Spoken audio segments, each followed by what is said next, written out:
Hi, இன்றைக்கி நம்ம பார்க்க போகிறது சூப்பர் ஹெல்த்தியான ஒரு தோசை தான் பார்க்க போகிறோம். நார்மலாக நம்ம அரிசி உளுந்து மட்டும் இல்லாமல் கூட ஒன்று நம்ம எக்ஸ்ட்ரா ஒன்று சேர்க்க போகிறோம். இது வந்து பார்த்திங்க அப்படின்னா ரொம்ப சாஃப்டாகவும் இருக்கும், மொறுமொறுன்னு இருக்கும். ரெண்டுமே வந்து இந்த மாவில் வரும். ஸோ இது ஒன்று நம்ம இன்ஸ்டண்ட்டாகவே நம்ம ட்ரை பண்ண ஆரம்பிக்கலாம். கருப்பு மூக்கடலை, இந்த கருப்பு மூக்கடலை வந்து நான் ஒரு 6 மணி நேரத்துக்கு நல்லா ஊற வச்சுருக்கேன். ஸோ இப்போ வந்து இது 2 கிளாஸ் அளவுக்கு மூக்கடலை, 1 கிளாஸ் அளவுக்கு அரிசி, அரை கிளாஸ் அளவுக்கு உளுந்து. ஸோ இந்த அளவுக்கு நம்ம வந்து அதிகமாக போட போகிறீங்க அப்படின்னா இந்த அளவுக்கு நீங்கள் வந்து எக்ஸ்ட்ரா ஆட் பண்ணிக்கலாம்.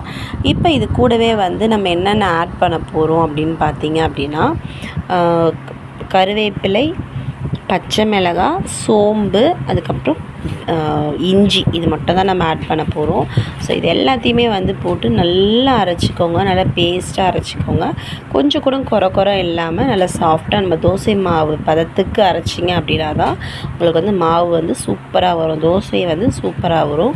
ஸோ நல்லா சாஃப்டாக அரைச்சிக்கோ. இதில் பார்த்தீங்க அப்படின்னா உங்களுக்கு தோல் தான் அந்த மாதிரி இருக்கே தவிர இது நல்லா குறைலாம் இல்லை, நல்லா சாஃப்டாக இருக்குது. ஸோ இப்போ அரிசியும் அரைச்சி எடுத்துக்கலாம்.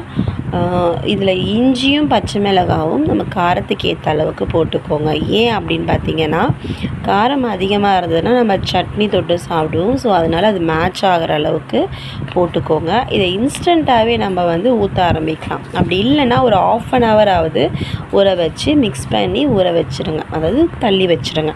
ஒரு 1/2 hour கழித்து சால்ட்டு போட்டு நமக்கு எந்த மாதிரி தேவையோ, மெலிசாவோ இல்லை தடியாவோ எந்த மாதிரி தேவையோ நீங்கள் அந்த மாதிரி ஆட் பண்ணிங்க சுட்டிங்க அப்படின்னா சூப்பரான ஒரு ஹெல்த்தி தோசை ரெடி.